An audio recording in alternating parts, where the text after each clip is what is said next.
迎返到嚟陪北極爹飲飲食食。今集繼續同大家介紹慶祝生日嘅好地方。雖然兩間都係西餐，但風格就好唔同。一齊睇下佢哋有咩好食啦。第一間係 Yakomax， 呢間意大利餐廳係行溫馨嘅路線。尖沙咀分店係大過銅鑼灣嗰間，裝修就搞鬼啲嘅，氣氛好 chill，適合一大班人嚟熱熱鬧鬧咁樣食。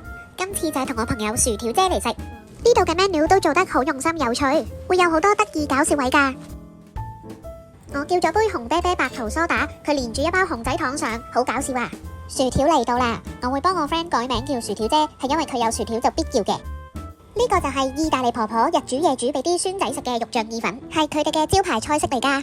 個肉醬好濃郁，係一碟食落好有家鄉風味嘅 comfort food。你應該要問下我，你覺得有冇美感啊？冇。第二道係松露油牛肝菌小菇意大利飯，配極難揾意大利煙燻鵝胸肉。煙燻鵝胸肉冇煙燻火腿咁常見，價錢亦都會高啲，但係佢嘅口感真係好特別，係油潤結實好多嘅，而且唔似火腿嗰一陣鹹香，係明顯可以食到肉味好濃厚，同埋有陣陣嘅油香，配埋個小菇意大利飯食真係好夾啊！救命！薯條姐一早嚟咗餐廳，同店員講想要一個要幾尷尬有幾尷尬嘅慶祝，成件事夠晒興奮啊！想要有氣氛嘅慶祝，真係不妨嚟 Yakomax 啊！第二間就係灣仔嘅 Bocot， 呢間餐廳係用圖書館做主題，裝修係屬於古典英倫風，一行到入去就 feel 到嗰一種優雅貴氣嘅感覺。佢嘅飲品都好別出心裁，好多款 cocktail 都係以世界名畫作為杯調酒嘅創作概念。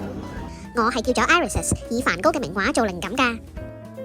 Bocot 係食創新嘅 fusion 法國菜，由於我一心係想試佢嘅海鮮湯，所以我哋今次就預訂咗佢嘅 tasting menu， 等我逐樣同大家分享下啦。首先係法式沙威刀，一放低嘅時候香味就湧晒出嚟，佢冇平時啲沙威刀咁酸，配埋海鹽同埋香草牛油食㗎。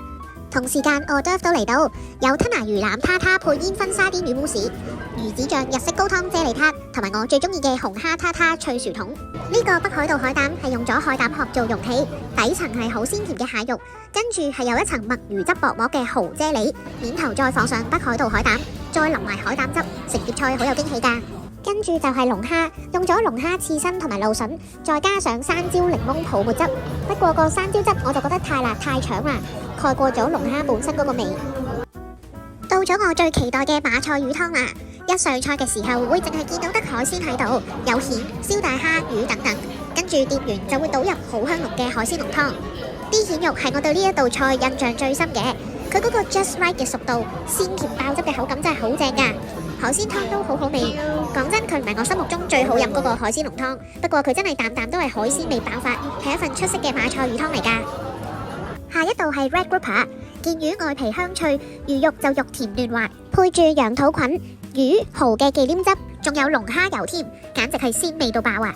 最特別係其中一件魚面頭有一片燒香咗嘅帶子 mousseline， 口感超級特別，完全冇諗過帶子可以咁樣去品嚐。呢個青檸雪巴係 palate cleanser 嚟㗎，清一清個味蕾，準備迎接第8道菜，亦都係 main course 嘅部分啦。冇諗過喺法國餐廳都會食到炭燒鮑魚配素麵，份鮑魚係連埋一個爐仔上，香到不得了啊！而我哋嘅碟上已經係有一份日式素麵，同埋西蘭花苗，再加埋繡球菌做配菜。店員會幫我哋將個鮑魚夾上碟，再淋埋鮑魚乾同蟹味噌煮成嘅醬汁，個汁撈素麵好好食。如果有單獨一個麵食咁樣買，我一定會叫啊！同埋呢個繡球菌係勁好食嘅。最後一樣主菜係炭燒 A5 宮崎和牛西冷，仲有薯蓉同鴨油焗薯仔做配菜。食完呢個之後夠晒滿足啊！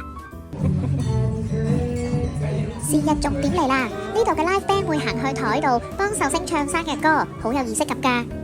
仲有個靚靚維港可以影相，真係好適合嚟慶祝。呢個比利時朱古力柚子杏仁蛋糕勁清新，好好食。最後店員會送上即影即有相嘅生日卡同埋一杯 birthday shot。Bocot 真係好適合用嚟做慶祝餐廳，除咗價錢要考慮一下之外，特別日子去食真係冇得輸啊！